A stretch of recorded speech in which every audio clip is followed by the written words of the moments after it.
we have this mindset, bigger is better. No, bigger is not always better. I've heard wonderful things said here, and I endorse them all, but the simplest thing is right now, for the moment, to do nothing.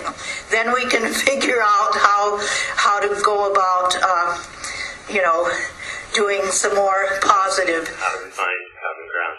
I work with an organization who sent physicians in 1985 to speak with President Gorbachev of the Soviet Union, helped to convince him that nuclear weapons could never be used. It was a part of Gorbachev's decision to downscale the Soviet weapons system, and eventually led to the end of the Cold War.